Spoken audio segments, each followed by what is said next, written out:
Día 29, capítulo 15. María, Madre de Misericordia.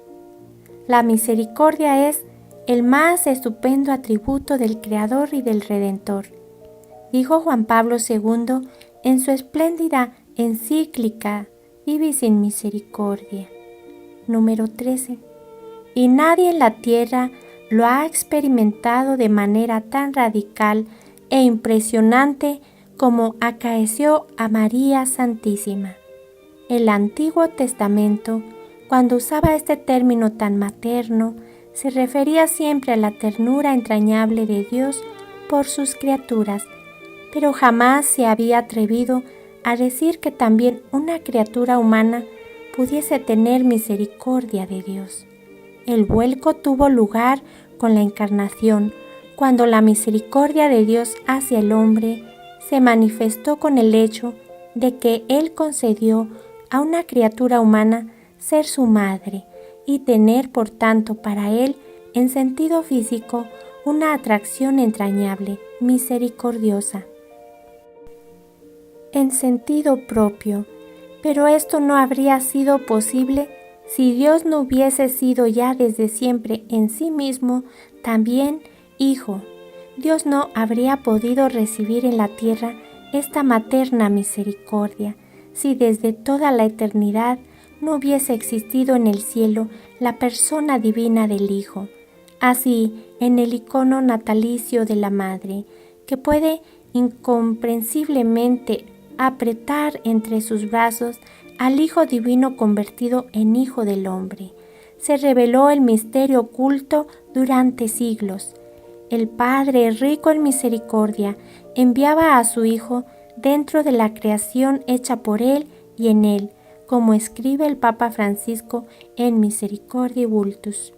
Elegida para ser la madre del Hijo de Dios, María estuvo preparada desde siempre por el amor del Padre para ser arca de la alianza entre Dios y los hombres. Custodió en su corazón la divina misericordia en perfecta sintonía con su Hijo Jesús. Llamar, por tanto, a María, Madre de Misericordia, significa exactamente decir que ella conoce como ningún otro, humanamente, entrañablemente, el misterio de la filiación de Dios y de las entrañas de Padre, que contiene también la promesa dirigida a nosotros de convertirnos a todos en hijos en el Hijo. En Navidad, por tanto, María tuvo en los brazos toda la misericordia de Dios, si bien le sería revelada plenamente solo en el misterio pascual. Recordemos la bella meditación de Juan Pablo II en Vive sin Misericordia. María es la que de manera singular y excepcional ha experimentado como nadie la misericordia y también de manera excepcional ha hecho posible con el sacrificio de su corazón la propia participación en la revelación de la misericordia divina. Este sacrificio está estrechamente vinculado con la cruz de su Hijo, a cuyos pies ella se encontraría en el Calvario. Este sacrificio suyo es una participación singular en la revelación de la misericordia, es decir, en la absoluta fidelidad de Dios, al propio amor definitivamente cumplida a través de la cruz. Nadie ha experimentado, como la Madre del Crucificado, el misterio de la cruz, el asombroso encuentro de la trascendente justicia divina con el amor, el beso dado por la misericordia a la justicia. Nadie como ella, María, ha acogido con el corazón ese misterio, aquella dimensión verdaderamente divina de la redención, llevada a efecto en el Calvario mediante la muerte de su Hijo, junto con el sacrificio de su corazón de madre, junto con su fiat definitivo. Pero, ¿cómo se unieron en ella los dos fiat? Las dos experiencias de la misericordia, la de Navidad y la de Pascua. Contemplémosla sobre el Calvario, erguida a los pies de la cruz en la que habían clavado a su Hijo, Los discípulos habían huido y habían quedado con ella solo algunas mujeres fieles y enamoradas, y Juan, el discípulo predilecto de Jesús. Ciertamente también María fue envuelta por las tinieblas que oscurecían el mundo. Las atroces torturas del Hijo le herían el corazón, pero el alma era herida por la inexplicable silencio del cielo. Ella conocía el misterio de la concepción de Jesús, sabía que Él tenía derecho a llamar a Dios su Padre, sabía que le había sido prometido un reino sin fin, pero allí, en la cruz, el Hijo parecía orar inútilmente. Decía Jesús: Dios mío, ¿por qué me has abandonado? Y María sabía que se trataba de un salmo. Podía por fin acompañar sus palabras, pero temblaba solo al pensar en aquellos versículos que seguían inmediatamente después. Tú, Señor, me sacaste del seno materno, me confiaste al regazo de mi madre. A ti fui entregado desde mi nacimiento, desde el seno de mi madre. Tú eres mi Dios. No te quedes lejos, porque acecha el peligro y no hay nadie para ayudarme. María sabía hasta qué punto todas aquellas palabras eran verdaderas.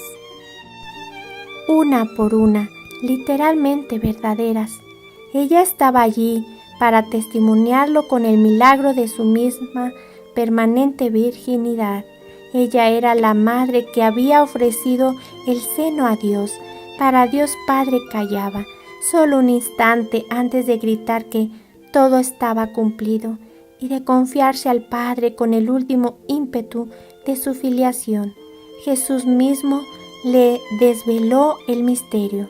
El Padre desde el cielo donaba al Hijo por la salvación de todos, lo entregaba por amor en las manos de los pecadores, y el Hijo no solo libremente consentía, sino que quería que también la Madre en la tierra asintiese a aquel intercambio dulcísimo y terrible. Con mayor razón, María comprendió entonces que desde aquel intercambio ella misma formaba parte. Su concepción inmaculada, la gracia que desde siempre la colmaba, eran fruto de aquella sangre derramada por el Hijo. Y ella, por primera vez, sintió con todo su ser verdaderamente hija de su Hijo, hecha por Él, redimida por Él. Jesús entonces, al ver a la madre y cerca de ella al discípulo a quien Él amaba, dijo: Mujer, ahí tienes a tu hijo. Luego dijo al discípulo: ahí tienes a tu madre. Y desde aquel momento María aceptó con pasión la del afecto y de un nuevo parto, a ser de madre de su hijo Juan y de todos los creyentes que él representaba. Como dice el Catecismo de la Iglesia Católica, al pie de la cruz, María es escuchada como la mujer, la nueva Eva, la madre de los que viven. Y desde aquel momento, la Iglesia supo que tenía una madre, y María supo que tenía innumerables hijos que la invocarían siempre. Salve, Madre de Misericordia, vida, dulzura y esperanza nuestra.